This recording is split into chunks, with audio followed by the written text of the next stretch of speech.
മറ്റ് പല കാരണങ്ങളാൽ പഠനത്തിൽ പിന്നോക്കം നിൽക്കുന്നതുകൊണ്ട് പഠനവൈകല്യമായി കണക്കാക്കപ്പെടുന്നു. ADHD വന്ന അതുപോലെ തന്നെ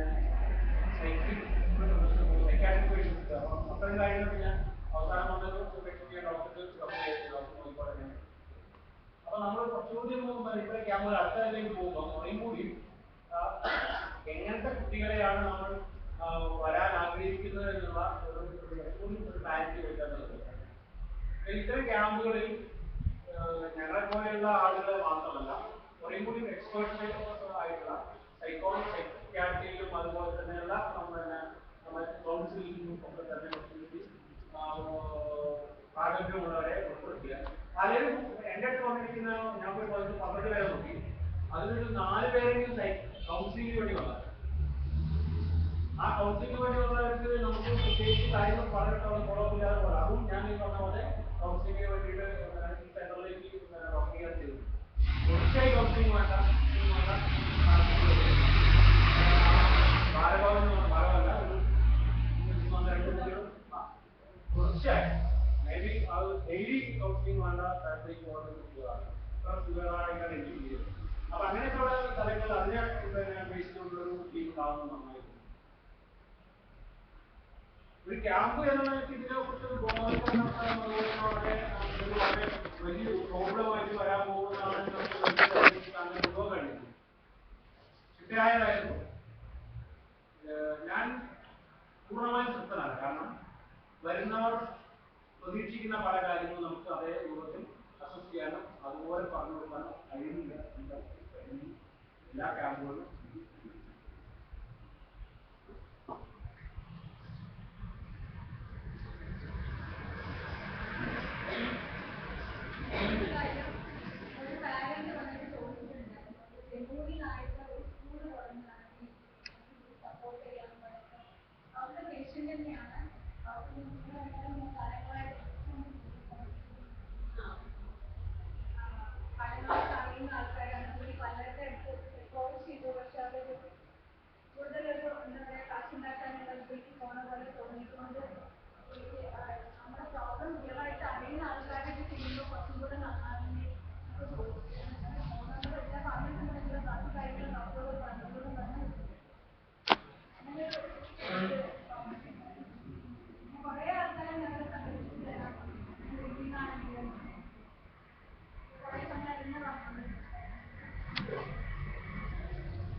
കുറച്ചുകൂടെ സമയം കുറച്ചുകൂടി കാര്യങ്ങൾ ഇഷ്ടപ്പെടുത്തി പറഞ്ഞു കൊടുക്കാൻ പറ്റുമെന്നാണ് കാര്യങ്ങൾ പറഞ്ഞു കൊടുത്തിട്ടുണ്ട്.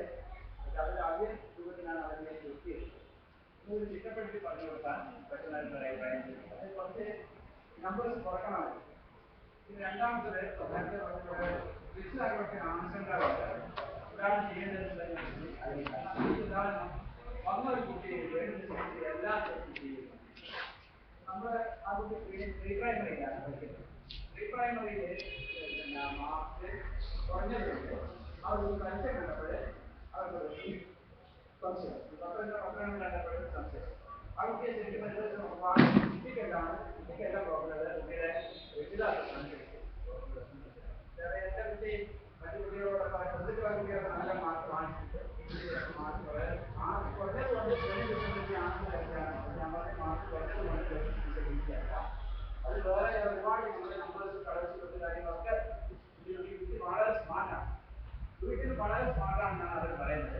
ഞാൻ കുട്ടിയെ കുറേ കളിക്കുകയൊക്കെ ചെയ്ത് കുട്ടിയെ കളിക്കുകയൊക്കെ ചെയ്ത് കുറേ കാര്യങ്ങൾ ചെയ്ത് കുട്ടിയുടെ വീട്ടിൽ വിവരം തരാതെ വെച്ചാൽ കുട്ടിയെ സ്കൂളിൽ നിന്ന് അടിക്കാറ്.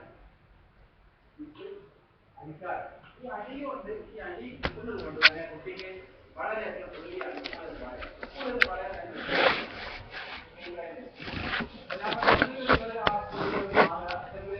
കുട്ടിക്ക് സന്തോഷകരമായ അന്തരീക്ഷം അത്തരൊരു ഉണ്ടാവാനാണ് കുട്ടികൾക്ക് ആ കുട്ടിക്ക് ഏറ്റവും നന്നായിട്ടുള്ളത്. ഇതിന് നമുക്ക് വ്യക്തമാകുന്നത് മാർക്ക് പറഞ്ഞതുകൊണ്ട് മാർക്ക് പറഞ്ഞ കാര്യങ്ങളുണ്ട്. അത്ര കാര്യങ്ങൾ പറഞ്ഞിട്ടുണ്ട്. പറഞ്ഞാൽ